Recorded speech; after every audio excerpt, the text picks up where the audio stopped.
and welcome to The Sacred. This is a special bonus episode in which I am speaking to Chine McDonald, who was one of our earliest guests on The Sacred, long before we were working together at Theos. Chine has been working on a project called Motherhood versus the Machine, a beautiful and incredibly thought-provoking 4-part podcast.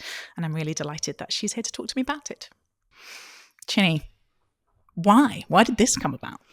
Yeah, so Liz, as you said, we work at Theos. I have your old job as director of Theos, and we are a religion and society think tank. We explore religious ideas, ancient wisdom, and think about how ideas about human flourishing, honed over many centuries, might be able to help us in some of the biggest challenges that the world faces today. And we do all sorts of interesting research projects, explore amazing issues, fascinating issues. And a couple of years ago, we were exploring 3 particular themes: death, productivity, and work. And we were doing various projects, research projects, and events around those themes. At the time, I had 2 young children, our leadership team. There were a lot of babies in our lives, so kind of mothering was really present in a few of our minds. And I kept on thinking, as we were exploring some of these issues, motherhood has something to say about productivity. Motherhood has something to say about work, and motherhood could be a really interesting way to explore issues of death and grief and endings. So we started to think about motherhood as a lens through which to explore these different issues. But at the same time, we are constantly thinking about the changing nature of what it is to be human in light of generative AI, technological advancements. And when you bring those 2 things together, motherhood and what it is to be human in all these different areas, but also what it might mean for motherhood and what it is to be human with the coming advancements in AI and technology. How might we explore these issues? So we came up with this idea, a podcast called Motherhood versus the Machine, that explores these areas. So 4 different episodes: work and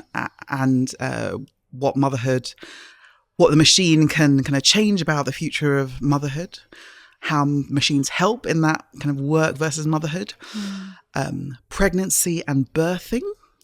We explored things like artificial wombs, which I didn't really know much about before the podcast, feeding and feeding technologies, and then death and grief. So those are the kind of 4 areas that we explore. And we speak to really interesting people, experts, real mothers, and we have some really personal conversations as well about our own experiences of being mothers. So it's hosted by me, but also our head of research, Dr. Madeline Pennington, who has just had her second baby a few days ago. So it was all very kind of present. So you'll see in the podcast, actually, you'll hear in the podcast that she's not there for the final episodes, basically. It's my favourite bit when she's trying to answer questions calmly and keeps getting distracted by contractions. And like the interruption of the bodily into the intellectual as a theme is really played out very powerfully. Yeah. I have been really delighted to see this and listen to it and found it moving. And I remember in our very first interview on The Sacred way back, I was right in the trenches of this. And I think it was maybe before you had kids. And I was just like, why is no one talking about this? Why is this huge, essential, central thing that all human beings come into the world through completely absent from the world of ideas? You know, why is there no good thinking? Why does it not come up in any of these big policy things that we're talking about? Was completely enraged and had that very classic thing that I think a lot of kind of nerdy mothers like us go through of like, I will change this. I am going to write the great book on it. And then you kind of come out of the fog and you're doing other things and then life moves on and, you know, I never did. Over the last few years, not just this podcast, but it feels like there has been a shift in trying to center the experience of mothering as part of what it means to be human, exactly as you were saying, as this central part of our common life. What do you think shifted? What's made that possible? So I absolutely agree. And the past few years in particular, I'd say post-COVID, there's been an avalanche of motherhood books about the maternal experience that were written kind of in those years, because it became quite acute, this kind of this challenge of what it means to bring up life, to be a mother. How am I different, if at all, from my husband, and how he parents? So kind of exploring all those issues. But what I found in creating the podcast is that there have always been women talking about this, you know, for decades, for even centuries. Women who have been writing about how important motherhood is, what it means in kind of a post-industrialization world where there is this separation of home from work, from family, how these ideas of what it is to be a woman and what it is to be a mother become kind of really talked about or kind of explored. But there's definitely been a shift. And it's been a shift from, I think, a kind of third wave feminist idea that potentially motherhood is oppressive to women, and that actually it's all about nurture rather than nature. Actually, there is no difference between me and my husband, and actually there should be kind of this real equality. I think there's been a lot more nuance potentially in the past few years in thinking about the maternal experience. So Lucy Jones's book called Matrescence, which is about the metamorphosis of pregnancy and birthing, I think, which explores the kind of philosophical, the psychological, the kind of spiritual changes that take place when someone becomes a mother. And it's really hard, and this is going to sound really patronizing, but the reason why probably I didn't pick up the times when we were having those early conversations when you were a mother and I wasn't, it's just that all of a sudden, from the moment you try to become pregnant, or you do become pregnant or become this kind of body, you start to see the world quite differently to how you did before. But that's how I experienced it. And suddenly this world of ideas has opened up, which is really fascinating, interesting. But it kind of feels, there's something about it in this world of ideas that still feels a bit embarrassing or a little bit too domestic, boring, and that's how motherhood seems to be seen still in society. It's not. It belongs here. It belongs in the home, rather than in a think tank in Westminster. So we wanted to kind of break down some of those ideas, and look at it through different lenses. Yeah, I think it's maybe connected to that. This very narrow, I think, kind of left hemispheric understanding of what thinking and reasoning is. This very disembodied coding that we have for intelligence, essentially. And I remember being very heavily pregnant and chairing the Theos annual lecture with, I think, Marilyn Robinson, and being like, wow, and I'm just going to say it because and the fact that I'm embarrassed about saying it is part of the problem here. My boobs are enormous and I have this huge belly, right? My embodiedness is unavoidable. And everyone is looking at my embodiedness. And part of them is not concentrating on what I'm saying. And neither am I, because I really need a wee. Right? And that feeling of being exposed because I was bringing something that felt like it should be private into a world that really didn't know what to do with it was really awkward, you know, and me wanting to talk to people about ideas still, and them only wanting to ask me about when I was due, and me being like, yes, that's part of what's going on with me. There's other things that are going on with me. And that like, I'm still here, but I'm pointing at my head as if I'm here, right? Up here. And I think what this process teaches us is that we, the sort of body-mind dualism is nonsense. Yeah. That there is all of us. Can you say a bit more about what surprised you about navigating becoming a mother in this world? And particularly because you got this job when you were 4 months pregnant, right? Yeah. And I think I'll add that kind of over this past couple of years, I've been writing my own book on motherhood called Unmaking Mary, Shattering the Myth of Perfect Motherhood. And when I said I was writing a book and I'd be out kind of talking to people and they'd say, what was it about? And I'd say it's about motherhood. And I'd almost see like oh.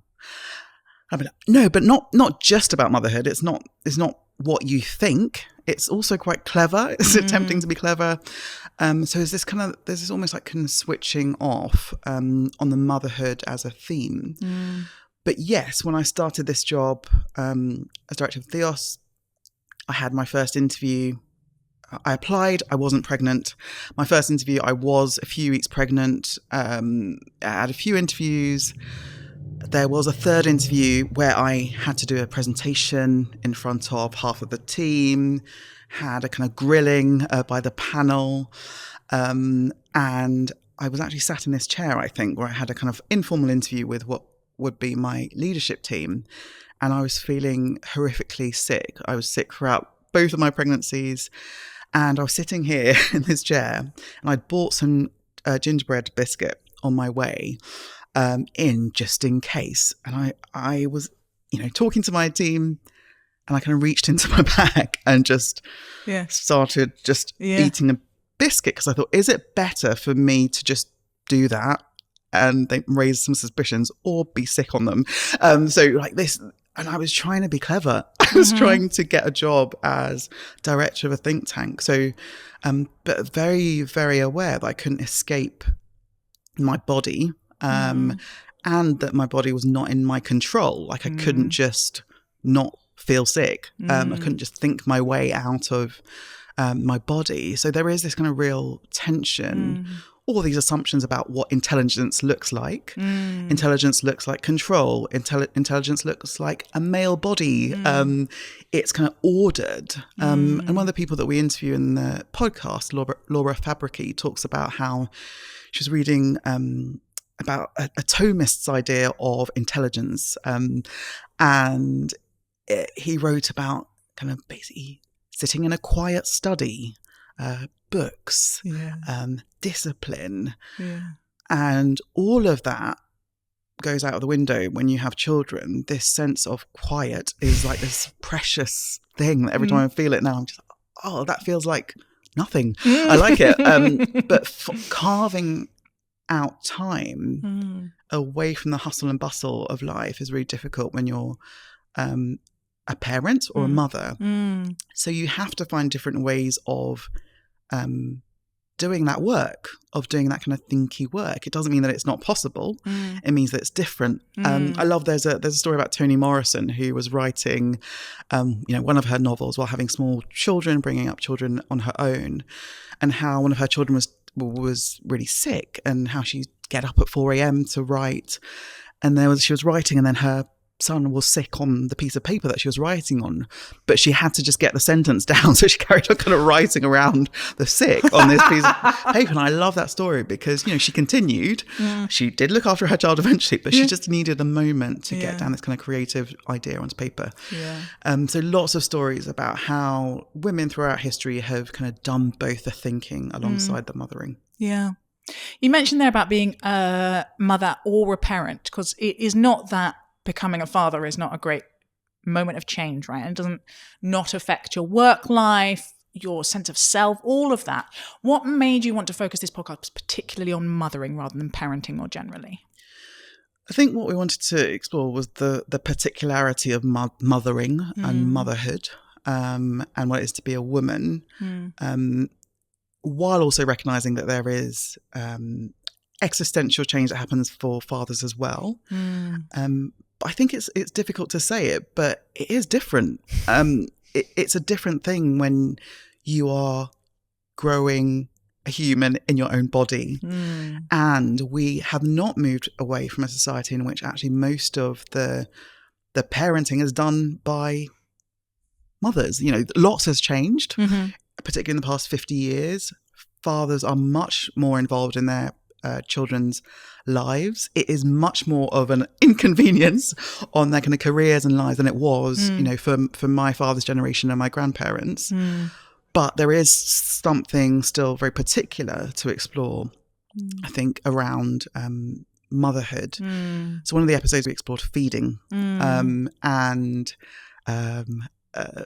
breast pumps, feeding machines, the kind of theological and spiritual act of feeding another human being from your own body. Yeah.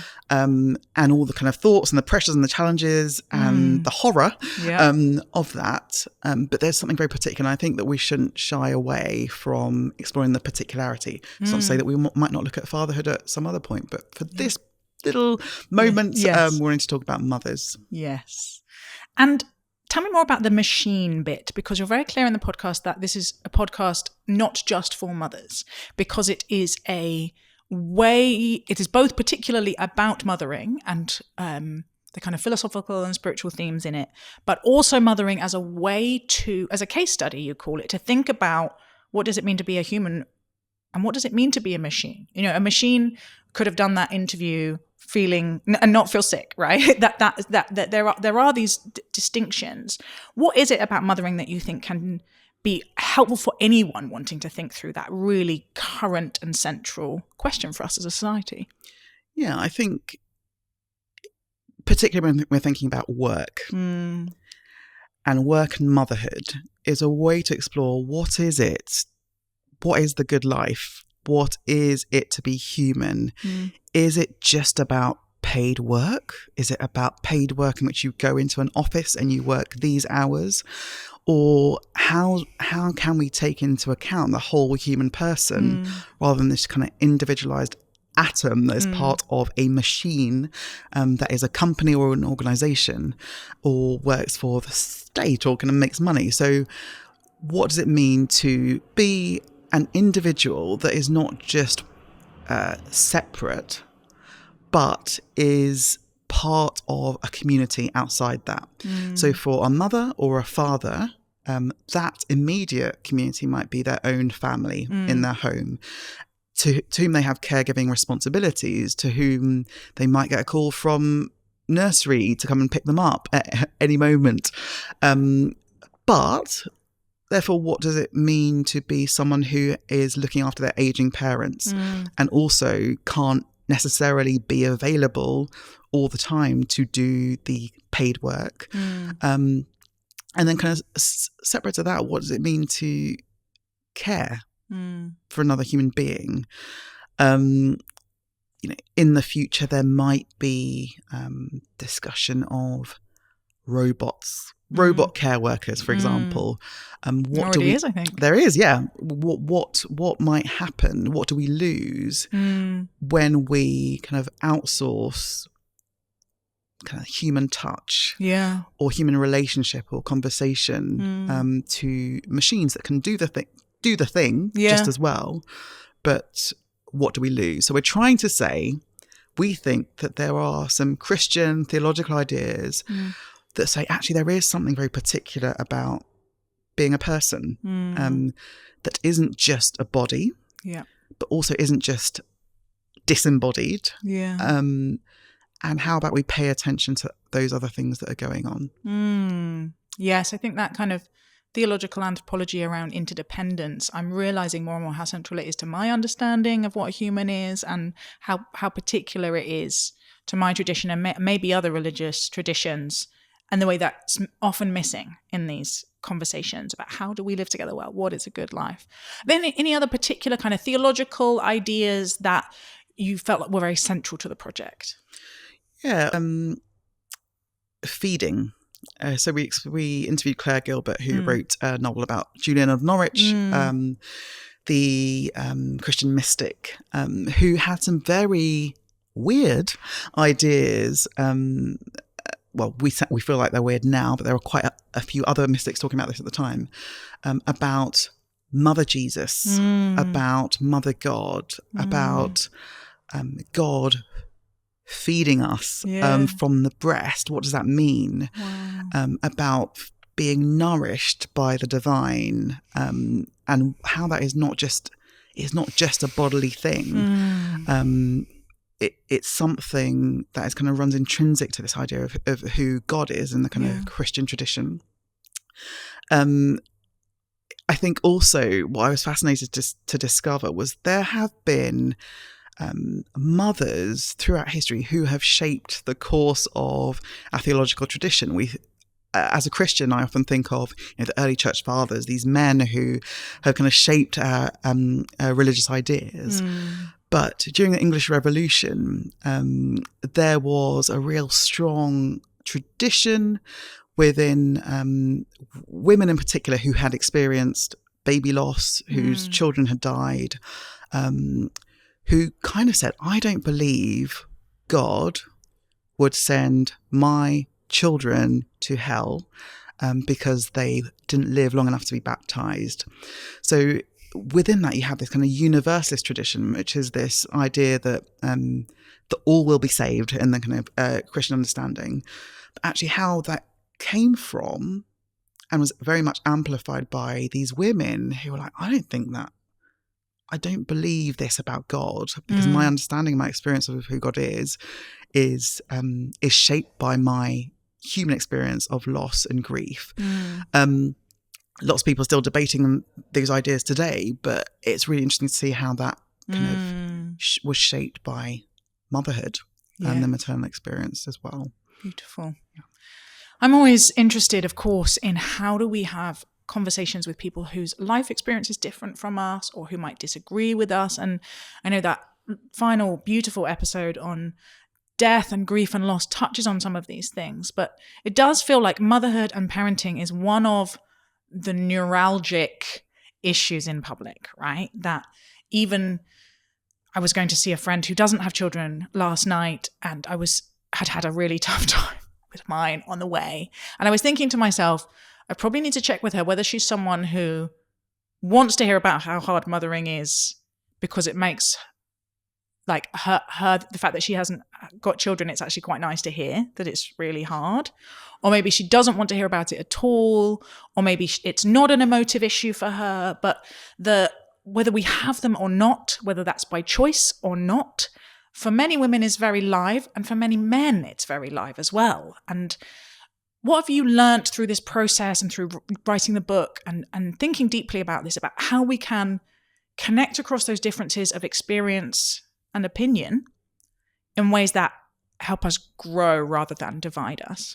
Yeah, this has been probably the most challenging thing in talking about this issue in the past few years, is recognizing that, I've got some really strong opinions, experiences that have been shaped by becoming a mother. But I think it has also opened my eyes to the world that actually not everyone's life is like mine. Not everyone thinks the same as me. Not everyone wants the same as me.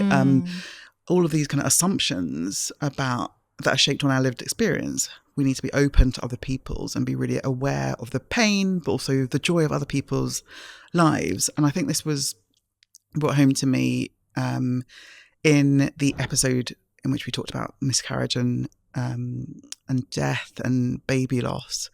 So Maddie and I, who co-host the podcast, we were both pregnant at the same time with my second and her first. And we have a leadership team here at Theos of 5, 3 of us are women. And at that point, there were 3 of us that were pregnant. So Lizzie, our head of communications, was also pregnant, but then had a miscarriage, a missed miscarriage that she discovered about 12 weeks. And Lizzie has been very much part of this project and really aware that there was some pain there.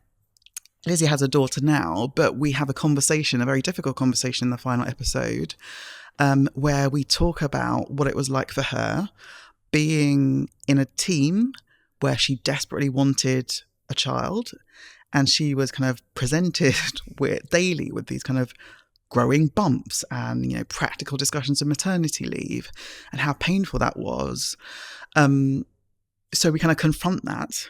But also Stephanie, our exec producer on the podcast, she found out she was pregnant just before we asked her to be involved in the project, but then had a miscarriage shortly afterwards. So again, had to then be part of the whole process. And we talked to her in the podcast. I think what we have learned is that rather than pretend that everything's okay for everyone, how about we have these conversations and try to understand each other's perspectives and pain, and knowing that neither Maddie or I had experienced that. So we couldn't speak for other people. So letting those other people speak for themselves, like your friend, let her say what she's feeling rather than make assumptions. So all of these really difficult things. We interviewed Karen O'Donnell, who wrote a book called The Dark Womb. She's a theologian at Cambridge, and she had multiple miscarriages and has not had a child and will not be having a child. And her book explores theology that is basically centered around this darkness, this tragedy, and how actually in the Bible and biblical tradition, there are no stories of unresolved infertility. They all kind of have a happy ending. What if you never have a happy ending? So we talk about a lot of these really tough issues, and it was really painful, and there is a sense of shame, embarrassment, fear about confronting some of these issues. But I think it's important that we do. Yeah, thank you for doing it. It's really powerful. Let's finish by, I want to understand how your thinking changed over the course of making the podcast, or if you can't put your finger on that, maybe what's the kind of key interview or idea you're going to take away with you? Yeah, I think I have been really challenged both in creating the podcast and writing the book about my, I think with motherhood, I'm presented with my least progressive ideas and thoughts and views and opinions. I guess before I had a child, I thought, women are put in this box of mother and they are made to stay at home and look after the children. We need to change that. We need to break those walls down. Actually, there should be this kind of complete equality in relationships and heterosexual marriages and parenting. But actually, there's a part of me that has thought since becoming a mother, maybe there is something that is very particular about me. Or my body as a woman's body, bringing up a child and birthing a child, and feeling that sense of kind of ache when I'm away from them, this kind of obsession with them. Yeah. I've got a 7-year-old and a nearly 3-year-old, and they really, really annoy me a lot of the time. And the hours after work are probably the hardest for me. Getting them from school, getting them dinner, getting them a bath, getting them to bed. And then I get into bed and I look at photos of them and I show my husband, and he's like, what is wrong with you? He doesn't feel that same sense of like longing. Yeah. Now, that might just be me. But maybe there is something different about men and women. And that feels kind of not something that I would have said probably 10 years ago, but it's something that I'm thinking now. So I think that, my ideas on womanhood have changed significantly. Chine, thank you so much for speaking to me for this special bonus episode of The Sacred. And if you have had your appetite whetted by that, here you can see the trailer. From birthing to caring, being birthed to being cared for, motherhood is one of the few things that connects us all.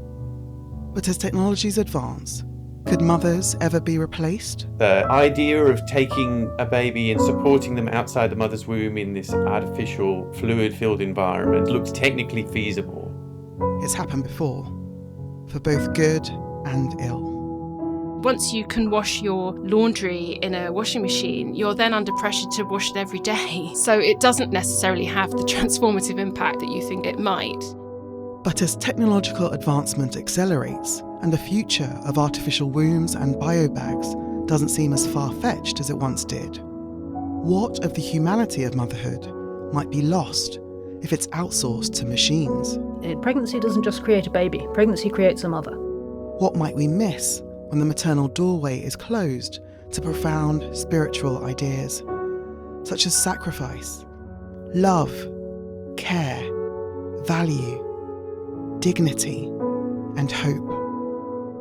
The things that make us human. Join us as we explore all of this on Motherhood versus the Machine, a new podcast by Theos.